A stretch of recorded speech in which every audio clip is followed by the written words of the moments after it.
America's invisible weapon, the petrodollar system. What's up, everyone? When you think about America's power on the global stage, what comes to mind first? Most people would probably say the military, right? The aircraft carriers, the F-35 fighter jets, or maybe those nuclear weapons that could end civilization as we know it. But here's something that might surprise you. The United States has a weapon that's arguably more powerful than all of those combined. It's not something you can see or touch, and it doesn't explode. Yet this invisible weapon has shaped global politics for over 50 years and continues to give America unprecedented influence over the world economy. I'm talking about the petrodollar system, a financial arrangement so powerful that it essentially forces every country on Earth to play by America's rules. You've probably heard about countries trying to de-dollarize or create alternatives to this system, but do you really understand what they're fighting against? Today, we're going to break down exactly how this financial weapon works, why it makes America virtually untouchable, and why other superpowers are desperately trying to escape its grip. Understanding the petrodollar mechanism. What exactly is the petrodollar? Let's start with the basics. The petrodollar isn't actually a special type of currency, it's a system. Specifically, it's the arrangement where oil, the world's most important commodity, is traded almost exclusively in US dollars regardless of which countries are buying or selling. Think about it this way. If Japan wants to buy oil from Nigeria, even though neither country uses dollars as their domestic currency, that transaction happens in US dollars. If Germany imports oil from Kuwait, those euros and Kuwaiti dinars get converted to dollars for the transaction. This happens billions of times every year across the globe. But the petrodollar system goes much deeper than just pricing oil in dollars. The real genius of this arrangement is what happens after the oil gets sold. The dollar recycling engine. Here's where it gets really interesting. When oil-producing countries sell their crude for dollars, they don't just stuff those dollars under a mattress. Instead, they take those billions in oil revenues and pump them right back into the US financial system by purchasing American government bonds, Treasury securities, and other US assets. This creates what economists call petrodollar recycling, a self-reinforcing loop where oil sales automatically generate investment flows back to America. It's like having a massive vacuum cleaner that sucks money from all over the world and deposits it directly into US financial markets. Let me give you some numbers to show you how massive this is. Oil exporting countries hold over $3 trillion in US Treasury securities and other dollar-denominated assets. That's $3 trillion in loans to the US government that came directly from oil sales. Why this system is brilliant? For the United States, this arrangement is absolutely genius. While other countries have to compete for foreign investment, negotiate loans from international institutions, or offer high interest rates to attract capital, America gets automatic funding every time someone fills up their gas tank anywhere in the world. When you buy gasoline in Tokyo, a small portion of that money eventually flows to the US Treasury. When a factory in Brazil purchases diesel fuel, part of that transaction strengthens American financial markets. The petrodollar system essentially turned the global energy market into a massive fundraising operation for the United States. And because oil is such a crucial commodity, literally the lifeblood of modern civilization, this funding stream is incredibly stable and predictable. Countries might stop buying American cars or computers, but they can't stop buying oil. The historical origins of dollar dominance. The Bretton Woods Foundation. To understand how the petrodollar came to be, we need to go back to World War II and its aftermath. Before the war, most countries used the gold standard, where currencies were directly backed by gold reserves. But the massive costs of fighting a global war had drained most nations' gold supplies. The United States, however, emerged from the war in a unique position. While Europe and Asia were rebuilding from rubble, America controlled roughly 75% of the world's monetary gold. This overwhelming advantage led to the Bretton Woods Agreement in 1944, where 44 allied nations agreed to tie their currencies to the US dollar, which would remain convertible to gold. This system made the dollar the world's primary reserve currency, but it came with a constraint. The US could only print as many dollars as it had gold to back them up. For a while, this worked fine. But then came the expensive Cold War, the Vietnam War, and growing domestic spending programs, the Nixon shock and its consequences.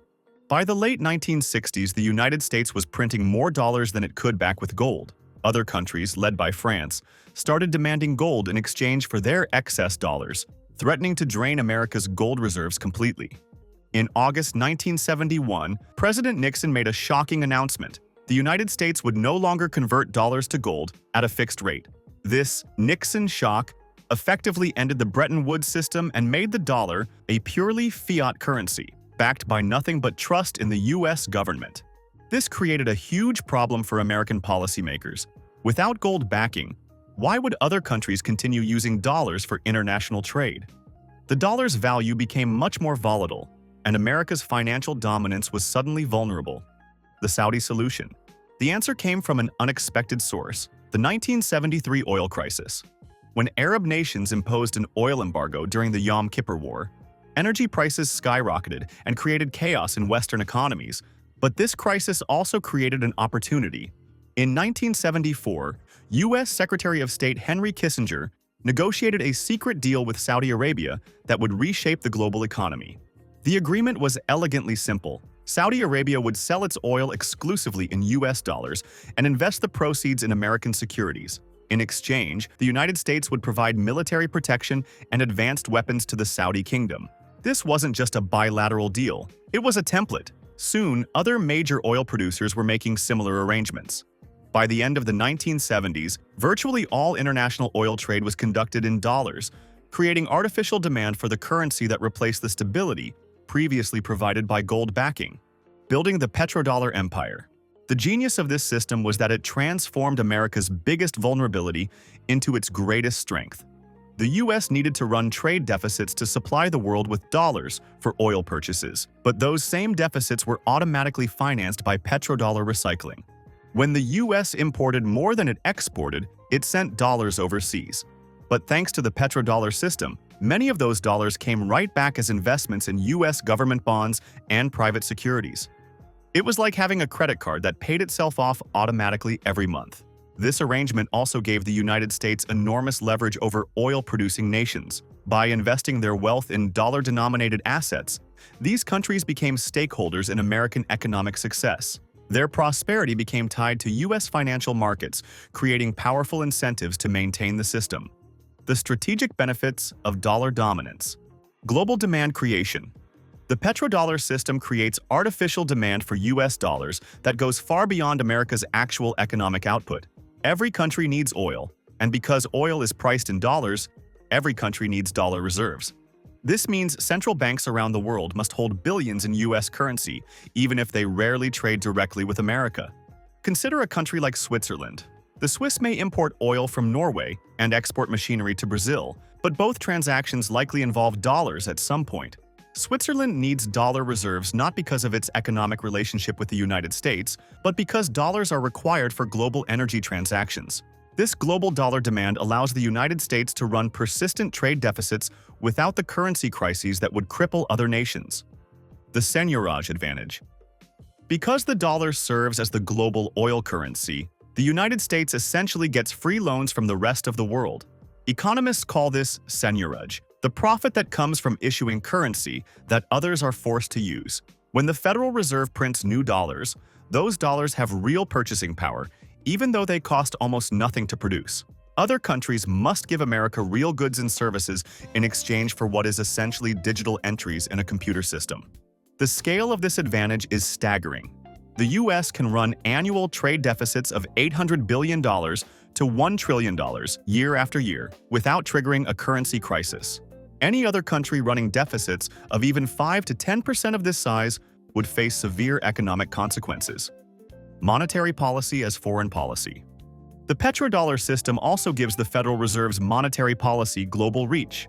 When the Fed raises interest rates, it affects not just the U.S. economy, but every country that holds dollar reserves or dollar-denominated debt.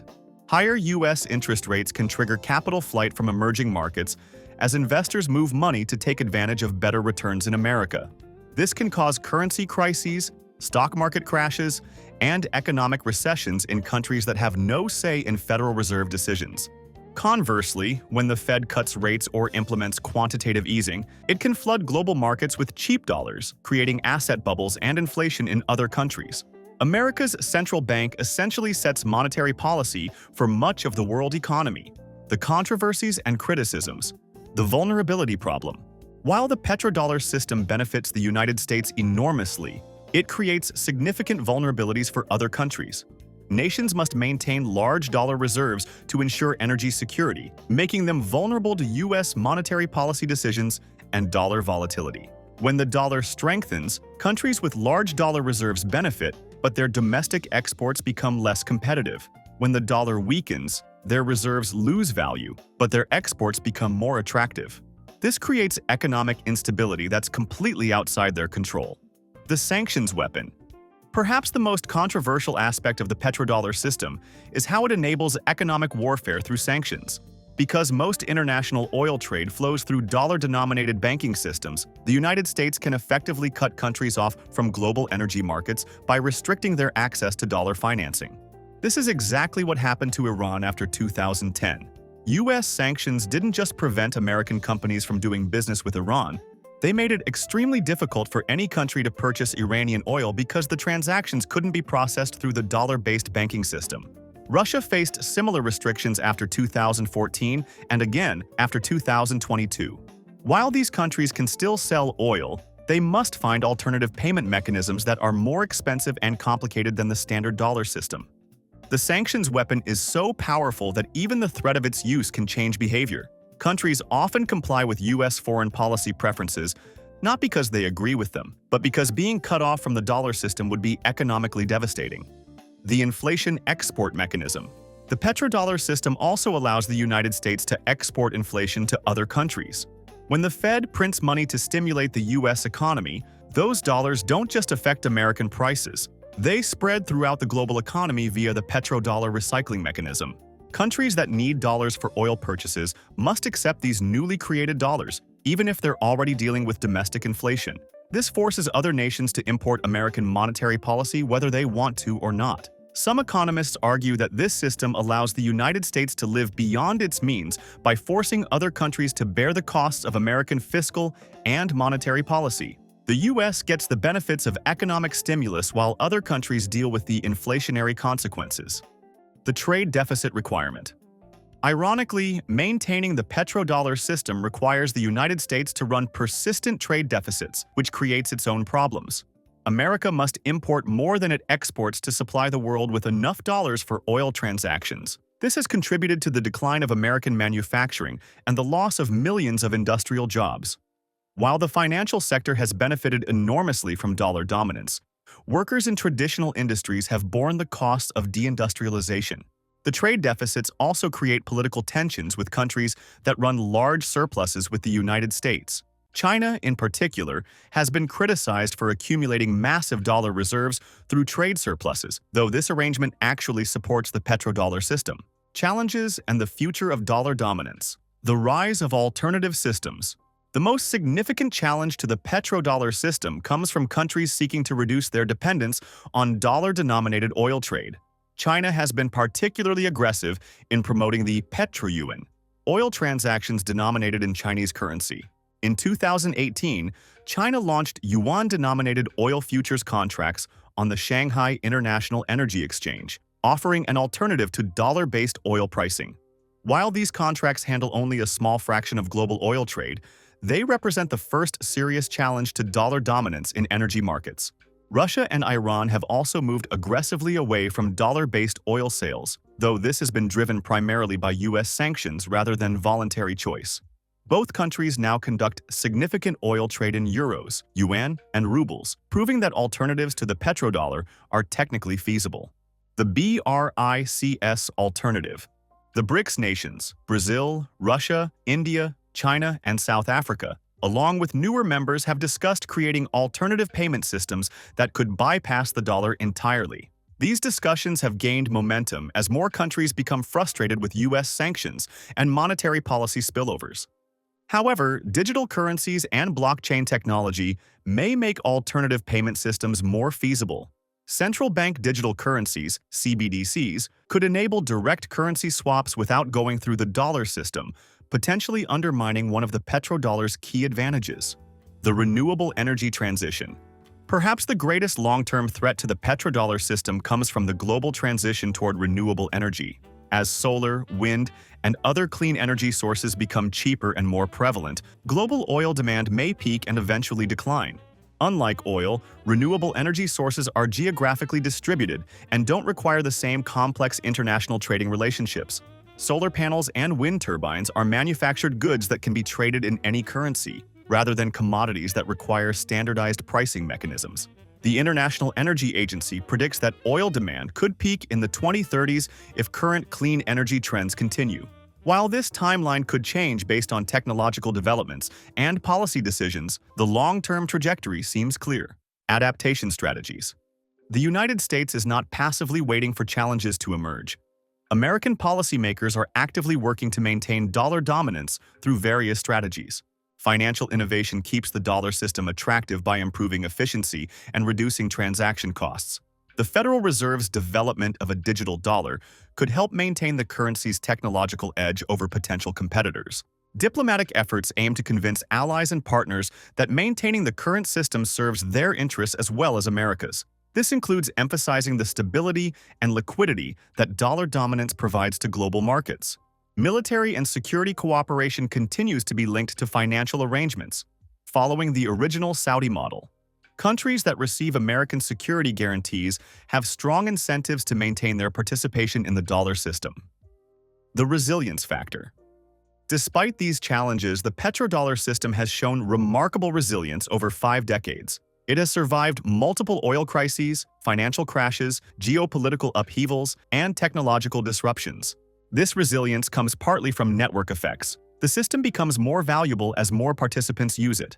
It also reflects the enormous costs and coordination requirements involved in creating alternative arrangements. So there you have it, the full story of America's most powerful weapon, one that operates in boardrooms and trading floors rather than battlefields.